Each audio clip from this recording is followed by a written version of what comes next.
Alright? Diba? Pangatlong, pairang panaginip na to, pangatlo. Kasi may kausap ko yung friend ko kanina na supporter, sobrang supporter ni Inday Sara at ni Bangag. Sabi ko, uy friend, sabi ko na naginip na naman ako. So ito yung panaginip ko.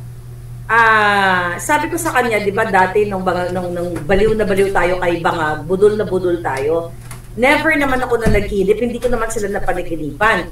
Pero this time, yung panaginip ko, napakaganda, maaliwalas. Kasi yung una kong panaginip, ginorgor ko, pangatlo na yata ito panaginip. Ginorgor, parang pangatlo. Tiyan mo yung mga panaginip kasi nakakalimutan, bubuti nila, binablog natin para hindi natin makalimutan.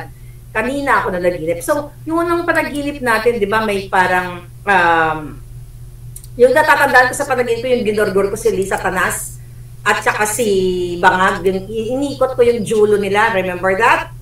Then ba nag-interpret nun? Okay mga Karomeboy, ito ang mga mainit na reaction ngayon. Sa hindi pa nakasubscribe sa aking YouTube channel, pakisubscribe. Maraming salamat. Itong ay talagang panaginip ni Maharlika. Maraming panaginip ay nagkatotoo. Baka magkatotoo ito sa darating 2025 bago na ang ating presidente. Baka si Vice President na Inday Sara Duterte ang ating magiging presidente. Mas lalo na noong nagsalita si dating Pangulong Rodrigo Duterte, sinabi niya baka sa Malacanang tayo lahat magtrabaho. Diba? Yun. Ito, matindi ito, mainit ito. Ang mga expose ngayon ni Maharlika, panoorin natin, huwag na natin patagalin. Ito na si Maharlika. Si Attorney Nick, alright? Then yung isa kong panaginip, yung may sumirit na dugo dito kay Bangag. Nako. Na parang somewhere in Baguio or Alaska kami, di ba? Na bigla siya nag-show up. Remember that? Na sumirit yung dugo dito sa liig niya. I wish totoo, no? Remember that? So, kailangan ko ikwento ang panaginip ko para hindi ko makalimutan. Kahanina, mga palangga, eto ang panaginip ko, nasa bar daw ako. Okay? Habang nasa bar ako, kumakain-kain ako, uminom ako. At yung bar sa University Belt, sa school kung saan nag-aaral ako nung ako'y college days. Diba? Shout out kay Mang Tony, pero wala na si Mang Tony back in the day. Binalikan ko. Umuwi ako ng Pilipinas, wala na yung kanyang parang karinderya dun sa school. So ngayon, habang kumakain daw ako mga kababayan, eto habang kumakain-kain, nagkain-kain ako, nag-inom-inom, ang lola ninyo, nagsistreamyard tayong ganito. Tapos all of a sudden, biglang may nag-show up sa isang window na mga Muslim brothers natin. Na para na may pagtitipon, isang malaking malawak na pagtitipon. Ang daming tao. Wala akong nakita mga placards or whatever, pero sobrang dami ng tao na ang saya. Okay? Nakita ko si mga naka-ano sila naka-ano yung suot na ating mga Muslim brothers and sisters. Ang dami nila. Tapos bigla sa kabilang window, parang ganito, lumabas si Pangulong Duterte. Alam mo yung typical na Duterte, lumabas si Pangulong Duterte sa kabilang window na naglalakad siya, kumakain daw siya ng ewan, kinakain niya, cornic ba, umani. Sabi ko, bakit na dito si PRRD? Hindi ko naman siya in-invite dito sa vlog na to. Sabi ko, nakikita ng tao, tingnan mo, parang di tayo narinig PRRD, cool lang siya, kumakain na siya ng cornic. So yun yung nakita ko sa screen ng ating vlog. Habang kung, alam naman, ang panaginip talagang medyo magulo ang setting. So ngayon, yung setting para siyang isang sagradong lugar. Yung nakita ko sobrang daming tao. Hindi ko siya maipaliwanag. Pero habang kumakain ako mga palangga, bigla may dumating na babae na tinatawag ako. Sabi sa akin, binibining Maharlika, pinapatawag ni President Sara Duterte. Sa panaginip ko, presidente si Inday, hindi siya vice president. Tapos doon, sa panaginip ko, wala din sa isipan ko na VP si Sara. Basta yung setup na panaginip is president. Tapos sabi daw ng babae, sabi niya, pinapatawag ka ni Inday, bitbitin mo yung mga bata. Sabi niya, bitbitin mo yung bata kasi bibigyan daw ng regalo. So ngayon, nagbamit dito ako ng bata, 3. Parang yung isa kaedad ng apo ko, pero hindi apo ko yung bitbit ko 3 bata. Sabi ng babae, sabi niya, pumasok ka dyan sa bahay na yan, nandyan si Inday nag-iintay sa'yo. Si President Duterte. President Inday Duterte, sabi niya gano'n. So pumasok ako sa bahay, kailangan ko tayo kwento sa inyo kasi nakakalimut, ang mga panaginip nakakalimutan eh. Di ba dapat i-document? So habang papasok daw ako, nakita ko, yung tao ang saya-saya. Parang fiesta. Tapos ako na, pero yung bahay payak. So, from that setup, recto, din yung mga tao, hindi ko alam, parang doon sa screen, di ba? Mga Muslim brothers and sisters, sagrado din ang transition dun sa bahay na parang fiesta, parang probinsya, parang Davao, yung bahay ng aking in-law sa Davao, nakapunta ako dyan, yung mga lumang bahay ng lalaki na parang may mga multo. So anyway, so pumasok na daw ako, nakita ko si Inday nakahiga sa katre, typical na katre ng mga katulad natin, yung kawayan na katre. Nakita ko daw yung ni President Inday Sara, kumikis-kis-kis-kis ng kulambo. Alam mo yon, yung kinikis-kis na yung panyo ko, nakasmile siya. Nakasmile siya ng bonggang-bongga, hindi siya nagsasalta. Pero dun sa panaginip ko, isa lang yung tandaan ko na nagsalta. Sabi daw, pagpasok niya, sabi niya sa akin, ikaw, sabi niya ng ganun, ikaw luka-luka ka, sabi niya nakakatawa ka, sabi ganun sa akin. Tapos ako daw, dami kong sinasabi, alam mo na ako maingay, daldal ako ng daldal. Kung ano na pinagsasabi ko. Tapos, ay di, tinanong pa daw niya ako, so anong gusto niyong regalo? Sabi ganun sa akin. Kalendaryo. Mahawi siguro na nag-uusap tayo tungkol sa kalendaryo. Sabi niya sa akin, anong gusto niyong regalo? Tapos sabi niya kalendaryo o poster? Ang pinili ko daw poster. Sabi ko poster, basta Mrs. President, merong signature mo, okay na ako doon. Tapos sabi niya, sige, sabi niya, may tinawag siyang, yung babae pa tinawag niya, sige, bigyan mo to ng kalendaryo. Tapos mega smile si Inday. Tapos ngayon, ako ang dami kong sinasabi, pero sa panaginip, hindi ko na matandaan kung ano sinabi ko. Pero ito ang talagang natanda ko. Sabi ko sa kanya, wala ko ibang hihilingin sa iyo, Mrs. President. Sabi ko ng ganon. Hindi pwede na presidente ka, wala kang gagawin sa mga bangag na ito. Gurgurin mo silang lahat. Sabi ko sa kanya, gurgurin mo at hindi na muli pang makapagnakaw. Yung mga sinasabi natin dito, makapagnakaw, makapag lahat ng mga kahayupan nila. Mega smile lang si Inday. Nakasmile siya, wala siyang sagot. Tapos yung kama, yung katre na kawayan, bamboo, made of bamboo, very probinsya, facing sa kalsada, alam niyo parang infinity pool, facing sa kalsada na dumadaan ng mga tricycle drivers, baka si Ferdinand Dolosa, yung palangga ko na tricycle driver, baka ikaw yung palangga, nasa panig. Ang dami, tapos sabi ko daw kay Inday, sabi ko, Mrs. President, sabi ko, wag kang umarap sa naka-face sa kalsada, baka ma-riding in tandem ka ng mga bangag. Tapos naka-smile pa rin siya ng bonggang-bongga. Tapos, ngayon, sabi nung tawag dito, nung babaeng tumawag sa akin, di ba, nasa bar daw akong ganyan sa panaginip ko. Sabi niya, wag po kayo mag-alala, Miss Maharlika, ligtas po si Mrs. President. Nagising na ako, palangga. Ano ibig sabihin na naman yun? Attorney Nick, interpret ko nga. Yung kaibigan ko, in-interpret niya. Sabi niya, I think, yung tungkol sa maraming tao, may mga nagwelga, baka talagang may parating na malaking welga. At yung mga bata, baka symbolism yon na yung mga bata binigyan ng regalo, pero actually dun sa panaginip, ang binigay sa amin is poster, walang candy or something. So sabi ni Palangga, na friend na kausap ko, sabi niya, I think that's nagsisimbolo yan sa pag-asa ng mga bata. Sabi niya, pag-asa ng bayan. At yung nag-live stream ka, ginagawa ko naman yun, di ba? At yung mga Muslim brothers at saka si Pangulong Duterte, baka si Pangulong Duterte, sabi niya, cool naman talaga, patawa-tawa lang, baka biglang, oh boom, ayan na kayo, wala na kayo. Parang ganon. So anyway, I don't know, pero I swear to God, mga palangga, nung sinuportahan ko sila bangag since 2015, nung simula ako nag-vlog, never ko silang napanaginipan ng ganito. Ngayon, ano ang signales ng panaginip na ito? Dahil ba't everyday nagsasalita ako dito? Everyday naman nagsasalita ako noong 2015, pero hindi ako nanaginip. Pero ganun pa man, ang napakaganda dun sa panaginip ko ay sana mag-manifest, sabi ni Blue Star. Kaya gusto ko ikwento sa iyo kasi makakalimutan ko to eh. Makakalimutan mo to, di ba? Yung panaginip, nakakalimutan mo. Sabi ni Constance Yu, I interpret that as regime change as well. Yun din yung sa akin.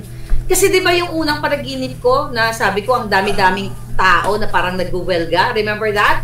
Tapos this time, malinaw na Mrs. President siya. Tapos nakasmile lang siya. Basta ang sinabi lang niya talaga yung ikaw, loka-loka ka, sabi gano'n, nakakatawa ka. Then anong gusto mong regalo? Kalendaryo? Or kalendaryo or poster? So yun, may mga bata, may mga tao, may drinking session. Ay, ako yung nag-drink. Ay, fiesta. Fiesta is celebration. Maybe that's about it. I don't know kung sino pang magaling mag-interpret dito. But ganun pa man, mga palang, hindi lang yun. So nangyayaring actually, may nakarating din sa atin na magaganap, pero wag na natin sabihin muna. Kasi alam mo naman si Lisa Canas at si Bangag Jr., may nakatoka silang computer na nanonood na mga troll sila o sila mismo na nag-aabang dito o may habang nagiinom sila, pupulburon sila, ay nakaabang dito sa ating mga pinagsasabi. Kaya hindi muna natin sabihin yung ating mga plano. Kaya abangan ninyo, presidente, magiging presidente ba si Inday Sara sa 2025? I think Maui, you posted na, hindi ko napanood, pero sabi ni, according to Princess Maui's post, na sinabi daw ni Trillanes na kailangan, ano yan? Basta ang konteksto, kailangan ma-impeach si Sara, si Inday Sara, or else si Bangag ang matatanggal. Tama ba? Sinabi niya ba yan? Miss Vivian, Merry Christmas sa inyong lahat. Yes, 2025, Sara ang ating presidente. Presidente siya eh. Ano ba kaya yung panagin? Alam mo, parang gusto ko na lang laging managinip. Parang ang saya-saya nung panaginip ko. Ito yung panaginip ko, masaya. Nakaraan, ginurgur ko yung ulo ni Lisa Canas at saka ni ni Bangag, di ba? Naalala mo yon, yung niligtas ako ng isang Diyosang artista, di ba? O yun, naalala ko yung panaginip na yun. Pero ganun pa man mga palangga, eto yung mga kailangan yung isaalang-alang kung ano ang nangyayari ngayon sa ating bayan. Tignan mo na lang yung sa budget na yan, di ba? Yung sa budget na yan na magkakasabwat sila at kung matino kasi ang presidente, which hindi talaga matino, di ba? Ang isi-secure niya, yung ipaprioritize niya talaga kayo. Yung budget na yan, mga kababayan, yan talagang dapat isaalang-alang hindi ng mga Congress, lower and upper, para sa inyo. Kaso tignan nyo ang budget para lang sa kanila. Napupunta lang sa ayuda, pangawat, at kung ano-ano pa. Di ba? Isisiguro yan ng presidente kung hindi Bangag. Ang mga pondo ay mapupunta sa mga proyektong, tamang proyekto sa kalusugan, sa edukasyon, sa infrastruktura, paulit-ulit lang yan. Kahit na 100 years from now, o 100 years later, 100 years before, ganun pa rin ang tema ng prioridad ng isang leader. Kaso wala tayong leader. Kaya nga siguro nananaginip na lang si Maharlika dito lagi, baka pinapaalala sa atin. Baka ito yung mga sinyalis na Maharlika, mga palangga, konting kembot na lang. Okay? Dahil ang presidente ninyo ay malapit ng magurgor, pwedeng, sabi ko nga, masobrahan sa kanyang pulboronic activity. Sinabi daw, sabi ni Murakamo, sinabi daw ni Trililing. Balik Duterte sa palasyo, sabi ni Roma Rose. Kawawa talaga kasi magkakasabot sila mga palangga. Speaker of the House, ang mga Huwad Committee, although hindi naman lahat yan kasabot nila, di ba? Ngayon, paulit-ulitin natin na imbis itong mga hinayupak na to, katulad ni Bangag, ay talagang titignan niya itong kung saan dapat bago niya permahan o itong pondo na ito, di ba, may gabay niya, may gabay nilang lahat dahil sila nga ay mga leader. So, well, they're not leaders, they are crooks, they are kawatan. Ngayon, by the way, yung katulad ni, sino to? Ni Abanting Boydila, na nagsalta siya, ano yon, Joey, si Joey, nakatawa kay Joey. Joey, anong sinabi ni, well, napanood ko yung video na sinasabi ni Abante na sa Maynila daw, na nasasakupan niya Santa Ana, Santa Mesa, ay zero or drug-free na daw. My God, wala daw nagtupupulburon. Butang ina, sa Malacanang mismo, nagsisesyon sila, hoy, Abante, yung buwa ka ng inang kawatan kang hinayupak, kang sana kunin ka na ng bulok na bulate. Ay, hindi, dapat pala malakas na bulate para bonggang-bongga. Okay? Mamatay siya, makikita matigas sa sibudol, kaya third mensahe mangyayari, sabi ni Laling. Alam mo, I hope talaga mag-manifest talaga yun, Palangga, ano? Cynthia from San Diego, thank you, Palangga. So ngayon, ito na nga yung sinasabi natin sa inyo mga kababayan. Lahat sila, puro mga kasinungalingan. Dahil wala nang ginawa, kundi magtutok sila kung paano nila nakawin ang pera ng bayan. Ang pinakamahalagang proyekto, ang edukasyon at ang kalusugan at yung infra, sabi ko nga, dyan lang naman iikot yan, jobs. Pag may infra, may jobs. 'Di ba? May trabaho. Kapag maayos ang pangatawan, may trabaho, malakas, magkakaroon ng pera. Pag may maayos na edukasyon, tatalino ang mga tao, magkakapera, hindi na maghihirap sa buhay nila dahil kaya nilang bumili ng mga pagkain at sa kanilang mga bills at syempre pababayan ng presyo. Doon lang naman tayo ulit-ulit mga kababayan. Pero tignan nyo ang nangyayari ngayon. It's good na merong social media, although pilit tayong ginugurgur dito. Ginugurgur tayo, gusto tayong hindi gusto, tinatakpan na tayo, binubusalan na lahat ang bibig natin na ang tema ng ating pananawagan dito ay what? Anong pananawagan natin? Diba? Transparency and accountability. So dahil wala sila noon, wala sila, lahat ng mga nayupak na yan, ngayon tayo ay nagsasalita dito. Dapat nga, sabi ko nga, kung pinailan nila ng impeachment, si Inday Sara for the third time, mga pari pa ang mga kasabwat. Bakit hindi failan ng kaso itong si Bangag? I mean, ng impeachment si Bangag. Well, siguro baka hindi na lang yun ang inaantay kasi based on my panaginip, baka naman malapit na. Kaya wag din tayo magsawa. I know, I have friends na nag-message sa akin, Marlica, nakakasawa na, nakakapagod na, ayaw ko na may mga ganun. Sabi ko, huwag ka mapagod. Kasi kapag kayo ay napagod at kayo ay nagsawa, panalo sila. Imagine nyo kung lahat tayo tahimik. Lalo silang magpifiesta.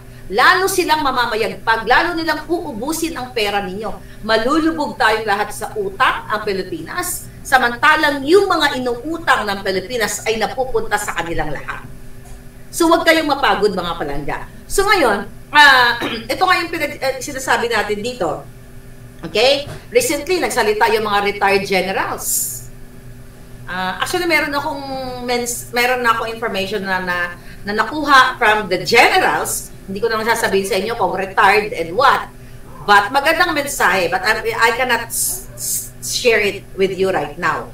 Pero ito mga retired generals na umaalma sila, na magpapalit na nananawagan sila kay Bangag at dito sa mga kongresistang mga budol, lahat sila natignan ang budget, yung budget sa AFP na binawasan, education, yun ang common thing na pinag-uusapan ngayon.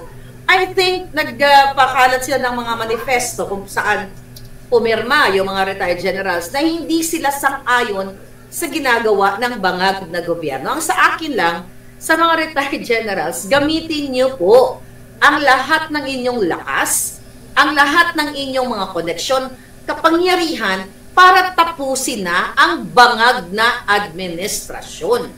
Narinig niyo naman. Look at, who's that? Si PhilHealth, yung PhilHealth head na si Ledesma. Diba? September pa pala niya sinabi yun. Mismo sa, was it September or this year, na binanggit niya na sino ba naman siya para hindi sumunod sa pag-transfer ng 89.9 billion or 90 billion pondo supposedly sa PhilHealth, di ba, na inilipat sa DPWH, inilipat sa ibang inilipat sa ibang mga ahensya ng gobyerno. So, sino daw ba siya para hindi sumunod kay Bangag? So, ibig sabihin, tama, sinabi ni Dr. Liachon nung isang araw na narinig niya mismo na sinabihan ni Erbosa, itong si PhilHealth head, na ilipat mo yung perang yan. So, sino ngayon ang magkakasundo dito? Sino magkakasabwat pala? Magkakasabwat sila. Kaya kayong mga retired men and women in uniform, even hindi kayo retired, tama na yung mga manifesto na yan. Kailangan namin ng aksyon. At yung mga nagsasalita, yung mga, ito lang, gusto kong sabihin, wag na lang sila pangalanan. Kasi over sa mga kandidato ni Bangag, I will go sa mga kandidato ni Pangulong Duterte o sa mga kandidato ng mga natin. O basta wag lang yung kandidato. But ang sa akin lang, yun naman yung stand ko sa mga yan. Ang sa akin lang, wag kayong talawan. Wag kayong puro parinig-parinig. Puro generic. Pangalanan ninyo. Ako nga, harap-harapan, pinapangalanan ko. Kayo, mga politician, wala ba kayong bayad? Di ba? Hindi ako bibilib sa inyo kung puro kayo pahaging. Blind item. Anong kaputahan niya?